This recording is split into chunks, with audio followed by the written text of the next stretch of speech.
you? I am great. Thank you. Yeah, thank you so much for joining me. I mean, I need to know more about Read-A-Rama. I mean, you're talking about an opportunity for parents and families to continue literacy work during the summer. Tell us more about Read-A-Rama. Absolutely. Well, Read-A-Rama is a nonprofit that uses children's books as the springboard for all the activities. So we take a book or a set of books and we just blow it out with all kinds of activities. Might be swimming, might be a trip to the museum or to a local park. And whatever that theme is, we really try to make it a hands-on experience so that you sort of bring the book alive. And it can be anywhere from 30-minute story time to this summer. We have 4 weeks of camp right here in Seattle. Well, so how do folks get involved in this? Because, I mean, you're talking about engaging literacy in such a dynamic and fun way. There's probably a lot of families who are looking to sign up for services like this, right? Yes, that would be great. We have 2 weeks of camp at Compass Broadview, which is in North Seattle, and then 2 weeks of camp. This is all of July. 2 weeks of camp in downtown Seattle at Union Church, which is near Compass Dexter. So part of the kids will be kids from Compass Housing Alliance, and we invite other kids from the community to come. It's really fun. You get to know kids from other zip codes around town. And what we do is we take books like maybe All Are Welcome, which has an illustrator who is right here in Seattle, Suzanne Kaufman.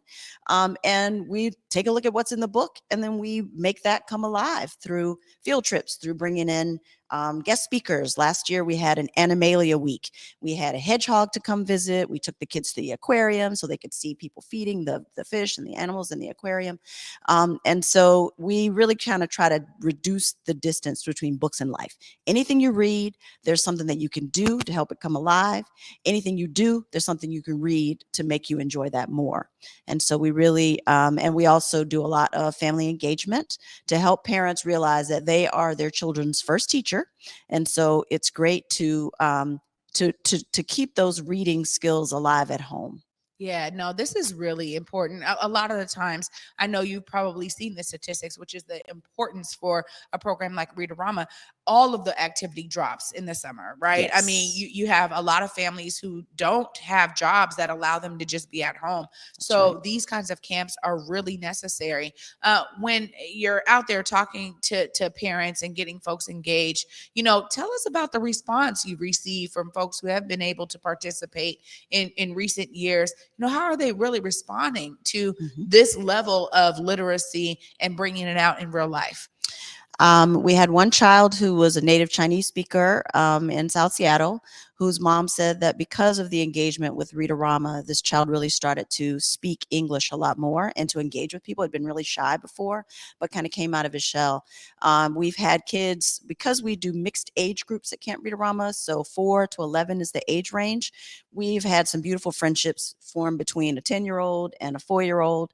And when it may be a 10 or 11-year-old who doesn't read that well, or who may be a reluctant reader, but if they're reading with a 4-year-old who can't read at all, or just starting to get those letters down, that's a beautiful partnership, because it's a big encouragement for the older child, and for the younger child, having that attention from somebody who they think is cool. I mean, that's great. We also hire staff who really have a heart for children and who have the skills to help kids build literacy skills and to build a more of a critical awareness about their reading. We also really focus on BIPOC, Black, Indigenous people of color, and books that were written and illustrated by folks who look like who's in the book, which is really important for getting authentic stories. Yeah, and I can only imagine that really aids in you drawing the lines and building the bridges between what's being read in the book and what they're experiencing. Oh my goodness, this is a phenomenal program. I had no idea about this program. I love that you were able to just give us some insight today on this. I'm sure there's families out there who are like, wait a minute, where do I sign up? How do I get connected? Is there a fee for this? I don't know if there's a sliding scale. Please look right there in that camera. Give them the details so they can get connected. Yes. So Camp Read-A-Rama, and maybe we can get the website, www.readarama.org. We've got the 4 different sessions of camp. This summer we got Let's Move. That's right after, it's a partial week right after 4th of July. Amazing Space, if kids are into astronomy.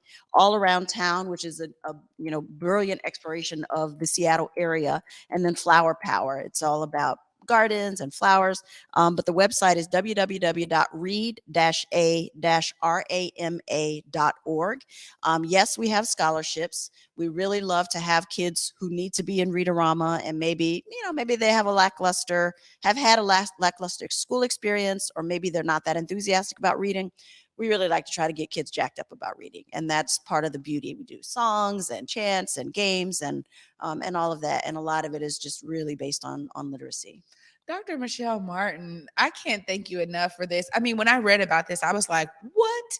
My mind was blown because I have a 9-year-old, and I'm so grateful that he's been in a mastery program. So he's learned how to read way above his grade level. But I think about those kids who love reading and those who need to learn how to love it, because it is so fundamental to the rest of their, academic experience. So, Yes. Dr. Michelle Martin, thank you so much for joining me today and sharing this insight.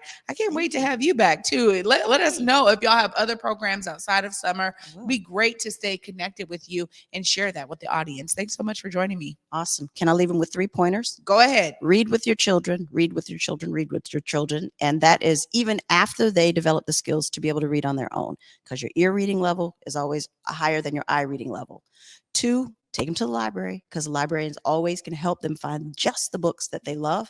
And if your kids watch TV, turn on the subtitles, because when they see more words, they'll be able to read more words. Ooh, great tips indeed. Dr. Michelle Martin in the building. Y'all, here we go. We're going to